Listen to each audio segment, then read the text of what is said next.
The betting is closed, then the race is on. One slow out, Julia Inaisa the favorite.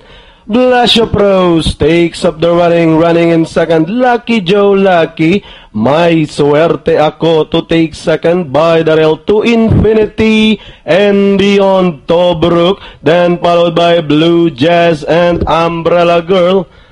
And Julia Inaisa as they race towards the 600.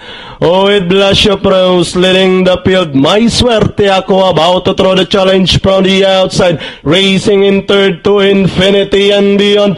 Lucky Joe Lucky rushing up from the outside as they rounded the 450. May Suerte Ako, Blush of Rose, Lucky Joe Lucky now moving up on the outside. So as Tobruk, Blue Jazz and Umbrella Girl, and down the stretch and leading the finish line.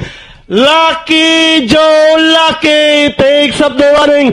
Tobruk to take second from the outside with 75 meters to race. Maximilian Vicente Pichay on Lucky Joe Lucky close with Tobruk. Then comes May Suerte Ako, number 5 Blue Jazz, and to infinity and beyond.